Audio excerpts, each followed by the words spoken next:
Pemirsa PPS Channel dimanapun Anda berada, terima kasih masih bersama kami. Kita akan lanjutkan bincang-bincang dengan Ibu Dr. Mega ya. Bu Mega, kita ketahui saat ini kehidupan wanita itu banyak dipengaruhi oleh Instagram, oleh YouTube, gitu kan, Medsos. oleh TikTok, oleh medsos. Ini tentu akan membentuk sebuah gaya hidup sendiri ya. Anda Salah melihatnya satu. bagaimana? Apakah ada hubungannya dengan tindakan koruptif di Indonesia ini?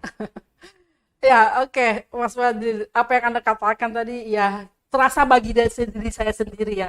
Kehidupan sekarang sudah sangat terbuka, ya dengan adanya Google, dengan adanya beberapa media sosial yang bisa mempublikasikan diri, juga kita bisa membuat satu bentuk bentuk branding ya ke dunia medsos. Nah, itu memang ada satu sisi positif dan satu sisi negatif. Positifnya, kita bisa punya link yang tidak terbatas, menjangkau semua kalangan dari dunia manapun. Kita bisa membuat satu branding pada diri sendiri. Informasi, teknologi, apapun sudah supporting dalam hal ini. Tetapi negatif juga ada. Apa negatifnya? Negatifnya, kita harus benar-benar bisa memanfaatkan ini dengan semaksimal mungkin untuk membawa efek positif. Tetapi kadang-kadang ada beberapa tanda kutip perempuan yang overload menggunakan media-media ini. Overloadnya gini, karena mau kelihatan cantik, kelihatan selebritis, lebih fashionable, lebih instagramable, lebih bergaya, mulai kan hedonis mulai keluar, Materialistik. jiwa lifestyle-nya udah keluar. Itu kan harus disupporting dengan materi.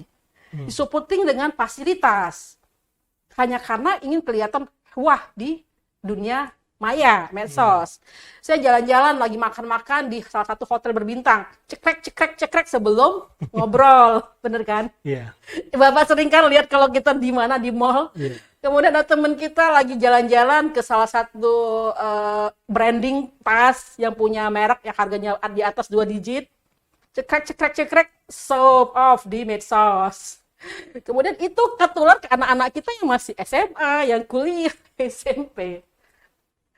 Nah, kalau fasilitas dan materi mereka menunjang, mungkin no problem. Supportingnya ada.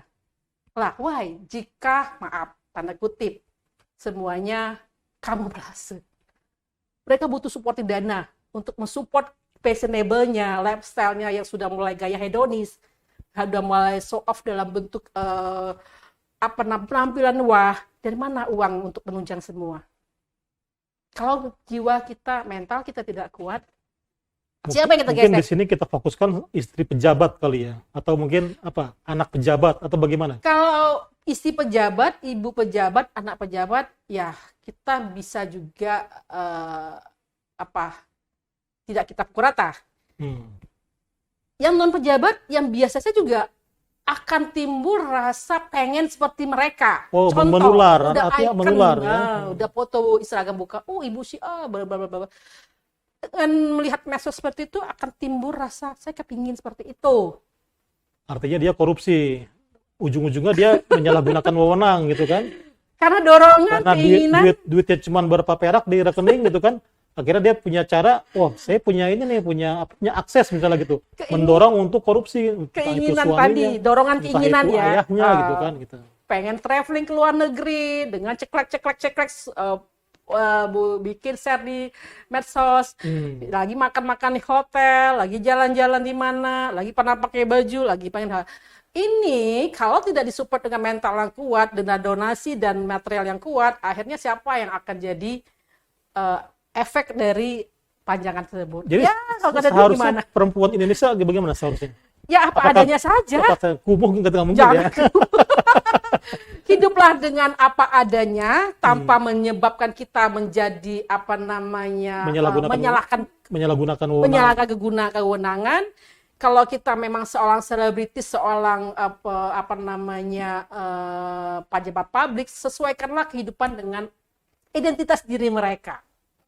Kalau saya sebagai dosen, sebagai tenaga ahli, saya harus berpenampilan seperti seorang tenaga ahli dan seorang dosen. Jangan dong saya mengupgrade diri saya sebagai seorang selebritis yang kemampuan finansialnya mungkin berbeda. Itu loh.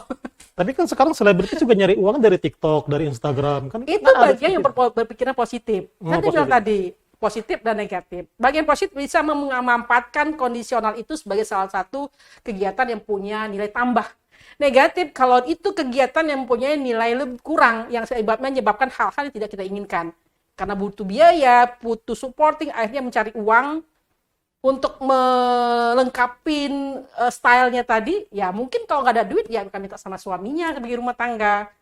Atau mungkin dia ibu pekerja dengan gaji yang mungkin sekian tapi kurang, akhirnya mencari peluang. Nah, mulai mengambil hak orang lain. Saya belum mengatakan korupsi. Mengambil hak orang lain salah satu indikasi korupsi. Terkecil sekalipun. Sebenarnya definisi korupsi seperti apa? Mengambil hak orang lain yang bukan hak dia. Artinya dari link yang terkecil.